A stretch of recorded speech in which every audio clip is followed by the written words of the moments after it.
Mga kababayan nating seniors, kung kayo ay 60 o 65 pataas, nakarating na po sa akin ang maraming tanong tungkol sa mga balita sa social media na nagsasabing may 20,000 pesos na cash aid mula sa SSS na matatapos na raw ngayong January 2025.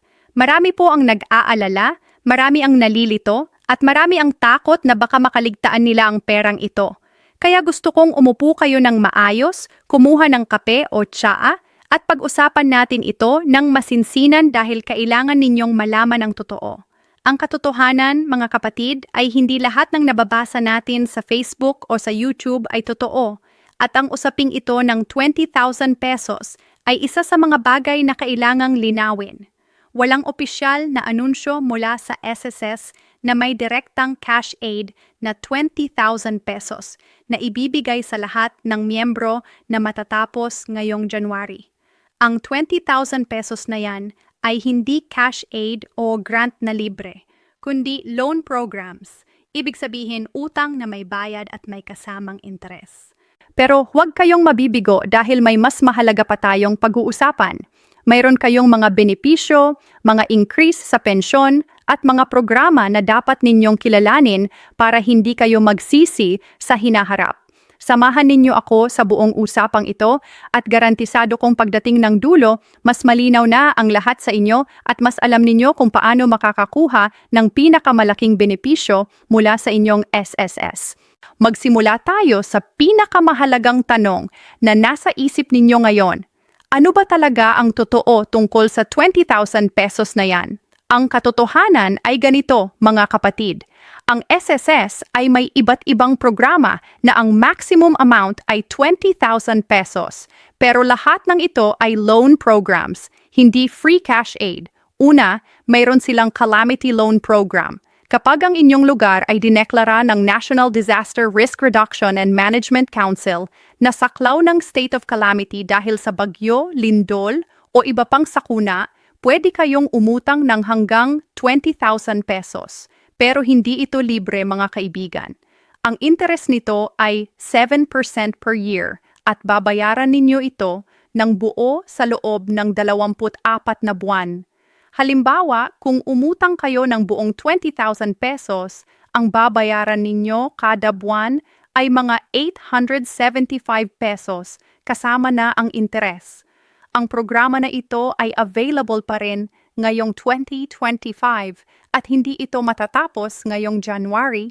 Ang totoo, patuloy pa rin itong binibigay ng SSS sa mga miyembro na nakatira sa mga lugar na tinamaan ng kalamidad.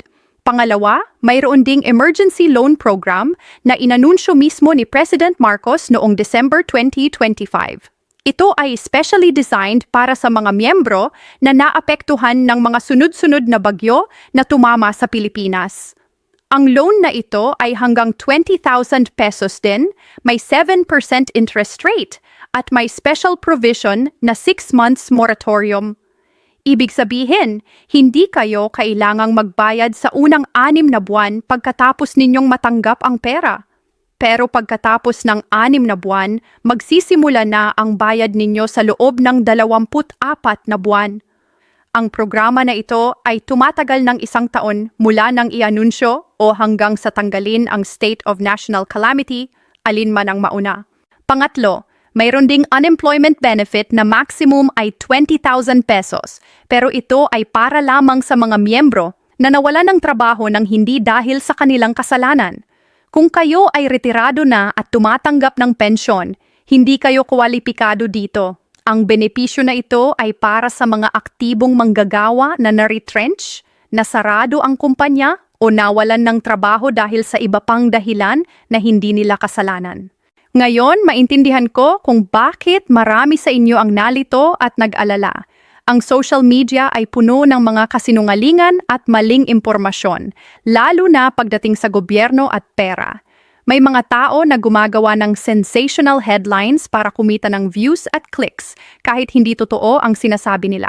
Kaya ang aking payo sa inyo, mga kapatid, ay simple lang. Huwag kayong maniniwala sa kahit anong balita tungkol sa SSS maliban na lang kung galing ito sa opisyal na website ng SSS na sss.gov.ph o sa opisyal nilang Facebook page na My SSS. Kung may nag-message sa inyo na kailangan ninyong magbayad ng processing fee para makuha ang 20,000 pesos o sinasabi na kailangan ninyong mag-click ng link at magbigay ng personal information, huwag ninyong pansinin yan dahil scam yan.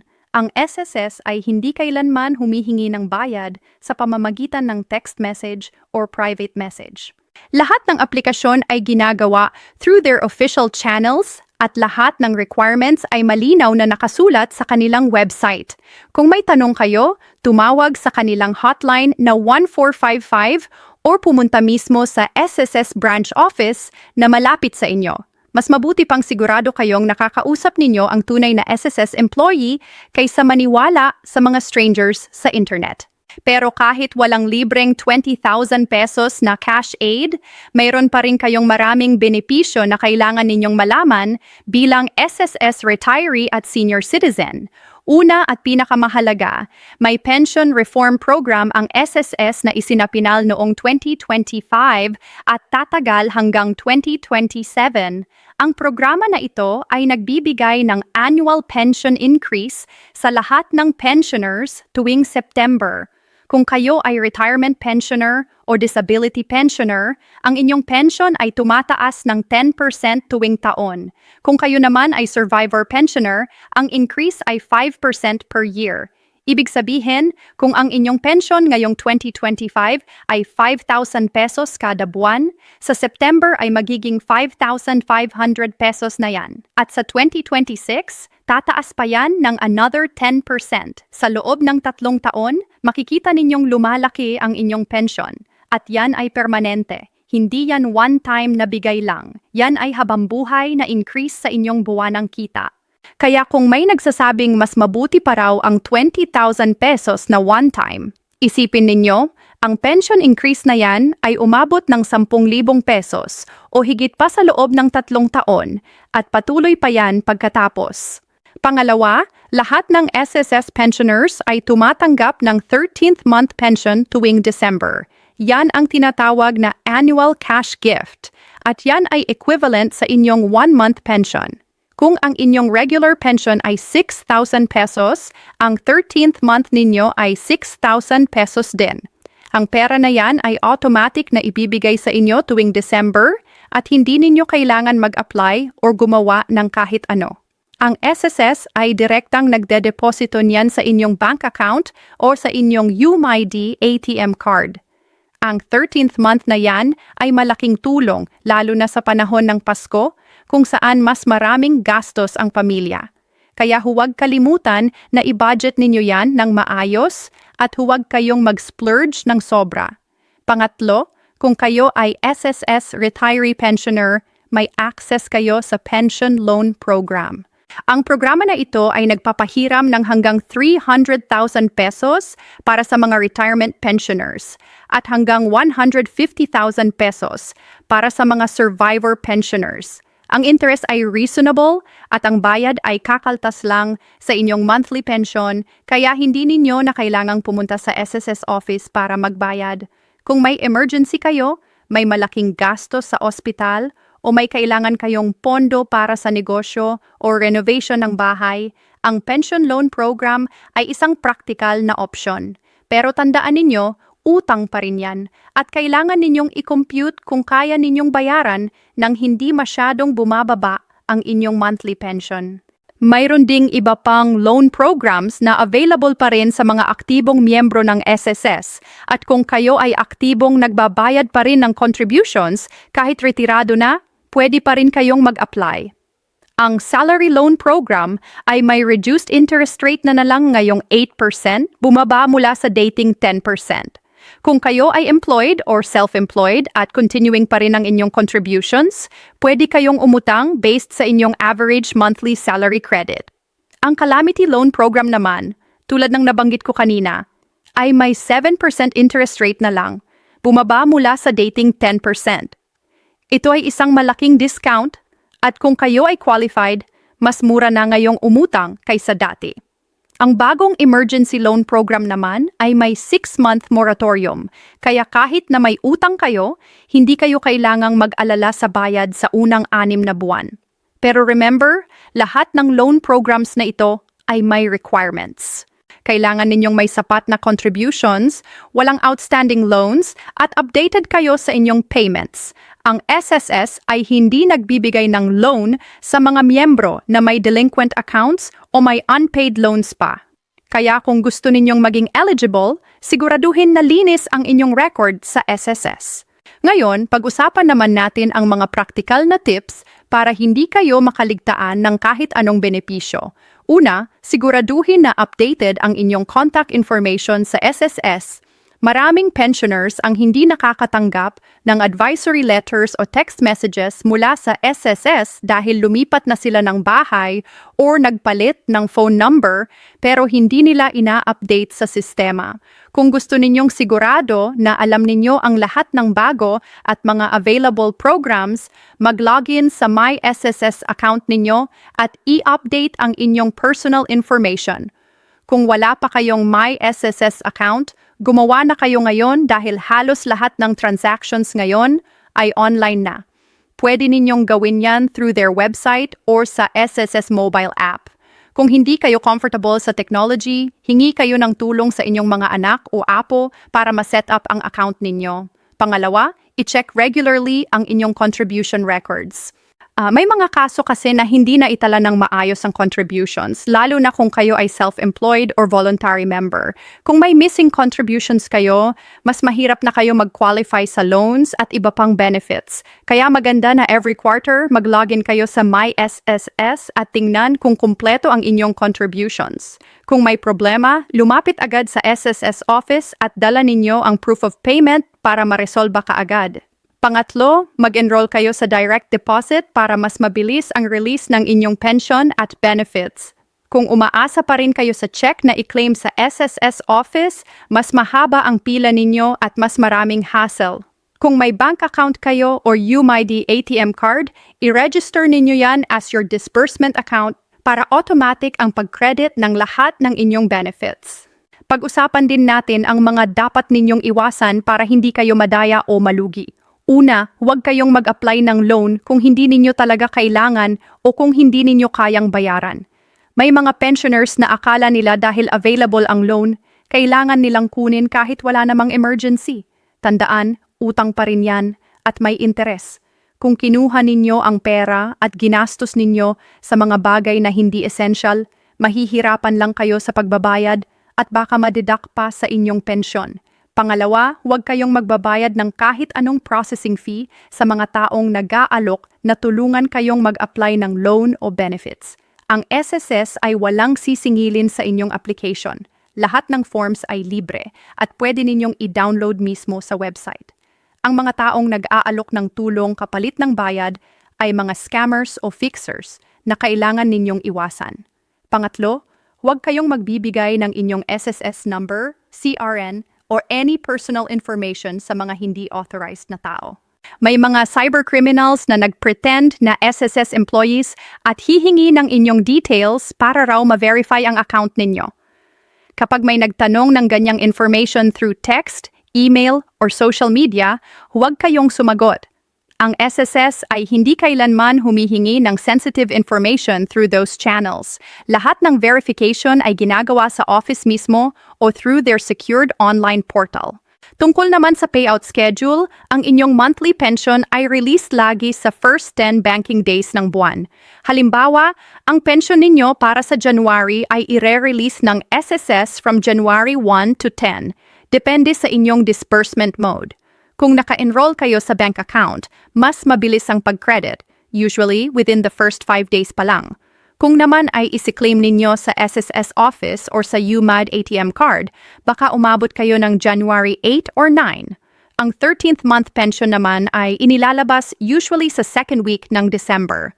Last year, na-release yan around December 9, so expect ninyong mga same schedule din this year. Kung gusto ninyong mas organized sa inyong budget, gumawa kayo ng calendar at i-mark ninyo kung kailan dumadating ang inyong pension. Ganyan ginagawa ng mga matalinong retirees Alam nila kung kailan may papasok na pera, kaya maayos ang kanilang financial planning. Sa ganitong paraan, hindi kayo mauubusan ng pera sa gitna ng buwan at hindi ninyo kailangang umutang sa mga kamag-anak o kaibigan. Ngayon, may isa pang mahalagang bagay na kailangan nating pag-usapan at yan ay ang bagong MySSS Pension Booster. Bago ito at maraming pensioners ang hindi pa aware. Ang MySSS Pension Booster ay isang mandatory provident fund program na nag-start na. Kung ang inyong monthly salary credit ay higit sa 20,000 pesos at umabot ng maximum na 35,000 pesos, ang excess na contributions ay napupunta sa pension booster account ninyo. Ito ay parang extra savings na tatanggapin ninyo pagdating ng retirement, permanent total disability, or death. Ang mga contributions sa pension booster ay may share ang employer at employee at ang benefits dito ay binabayaran together with your regular SSS benefits. Kung kayo ay employed pa o nagbabayad pa ng contributions, magandang malaman ninyo ito dahil tumataas ang future benefits ninyo without you even noticing. Ang pension booster na ito ay bahagi ng modernization program ng SSS para mas maprotektahan ang mga miyembro at mas lumaki ang kanilang retirement fund. Kaya kung may tanong kayo tungkol dito, magtanong sa inyong employer or sa SSS office para mas maintindihan ninyo kung paano ito nakakaapekto sa inyo. Ang SSS din ay nag-improve ng kanilang digital services. May bagong MySSS card na 2-in-1 functionality, valid ID ito, at automatic enrollment pa bilang disbursement account. Kung wala pa kayong MySSS card, mag-apply na kayo dahil madali na lang ang proseso ngayon. Pwede ninyong i-apply online at i-deliver lang sa bahay ninyo. Ang card na ito ay makakatulong sa inyo sa maraming transactions, hindi lang sa SSS, kundi pati na sa government offices at banks. Ang SSS din ay nag-open na ng mas maraming branches, locally at overseas. Kung kayo ay may kamag-anak sa abroad o kayo mismo ay OFW retiree, may foreign representative offices na sa Madrid, San Francisco at Macau. Mas madali na ngayong makipag-coordinate sa SSS kahit nasaan kayo sa mundo. Ang lahat ng improvements na ito ay under the directive ni President Marcos at ng Department of Finance, kaya makikita ninyong tunay na gumaganda ang serbisyo ng SSS year by year.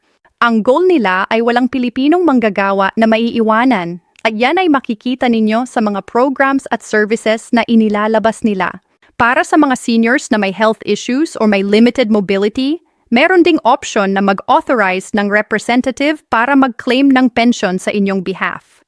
Kailangan lang ninyong gumawa ng special power of attorney or authorization letter, ipapanotarize, at isusumite sa SSS kasama ang valid IDs ninyo. Ang representative ninyo ay pwedeng anak, apo, asawa, o kahit trusted friend. Pero kailangan sigurado na trustworthy ang taong yan dahil hawak niya ang inyong pera. Maraming pensioners ang ginagamit ang option na ito, lalo na kung mahirap na silang maglakad o may sakit.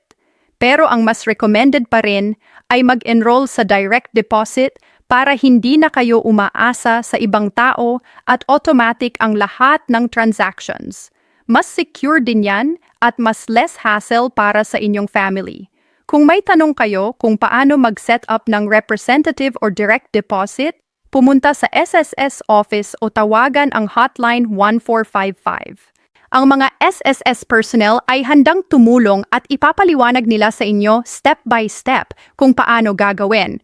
Huwag kayong mahiya na magtanong dahil yan ang trabaho nila para tulungan kayong maging comfortable at secure sa inyong benefits. Ang isa pang importanteng reminder ay tungkol sa tax ng inyong pensyon. Ang SSS pension ay generally hindi taxable, ibig sabihin hindi kayo kailangang magbayad ng income tax doon. Pero kung mayroon kayong other sources of income tulad ng rental property, business, or investment income, baka affected pa rin kayo ng taxation. Ang best advice ko sa inyo ay makipag-consult sa accountant o sa Bureau of Internal Revenue para malaman ninyo ang exact tax obligations ninyo based sa inyong total income. Huwag kayong mag-assume na dahil senior citizen na kayo, exempt na kayo sa lahat ng taxes. May exemptions para sa seniors, pero may conditions din yan. Halimbawa, ang VAT exemption ninyo ay applicable lang sa certain purchases at may limitations depending sa amount. Ang senior citizen discount na 20% ay applicable sa food, medicine, at essential services, pero hindi yan automatic. Kailangan ninyong ipakita ang inyong senior citizen ID at mag-request ng discount sa cashier. Maraming seniors ang hindi nag-a-avail ng discount dahil nahihiya silang mag-request, pero karapatan ninyo yan kaya huwag kayong mag-hesitate. Ang bawat piso na nasisave ninyo through discounts ay dagdag pa rin sa inyong budget. May iba pang benefits din kayo bilang senior citizen tulad ng priority lane sa banks, government offices at public transportation. So always carry your senior citizen ID at mag-take advantage ng mga privileges na yan. At dahil nandito na tayo sa usapang ito, pag-usapan din natin ang mga strategies para ma-maximize ang inyong retirement income. Una, kung kayo ay may mga extra pera from your 13th month pension or any windfall, i-invest ninyo yan sa low-risk investments tulad ng time deposits o government bonds. Huwag kayong mag-invest sa mga high-risk schemes na promising ng malaking returns in a short time. Karamihan dyan ay scams. Ang government bonds ay safe at guaranteed ng gobyerno at ang interest rate ay reasonable. Kahit maliit lang ang kita, mas mabuti yan kaysa nakatenga lang ang pera ninyo sa bahay na walang tubo. Pangalawa, kung may mga alahas o properties kayo na hindi na ginagamit, consider ninyong ibenta yan at i-convert into income-generating assets. Halimbawa, kung may extra lot kayo, baka pwede ninyong paupahan o gawing parking space. Ang bawat additional income stream ay makakatulong sa inyo na hindi umaasa lang sa pension. Pangatlo, magtipid sa utilities at daily expenses. Maraming seniors ang hindi napapansin na lumalaki na ang kanilang electric bill dahil bukas lagi ang mga appliances kahit hindi ginagamit. I-unplug ninyo ang mga appliances na hindi na ginagamit, magsara ng ilaw sa mga kwartong walang tao, at magplano ng meal prep para hindi kayo nag-order ng delivery lagi. Ang small habits na yan ay malaking impact sa inyong monthly budget. At last, mag-join sa mga senior citizen groups or cooperatives sa inyong barangay. May mga groups na nag-o-offer ng livelihood programs, free medical missions, at social activities na libre o minimal fee lang. Ang pakikipag-socialize sa kapwa seniors ay hindi lang good for your mental health, pati na rin sa networking at support system ninyo. May mga natututunan din kayong tips and tricks mula sa ibang seniors na experienced na sa retirement life.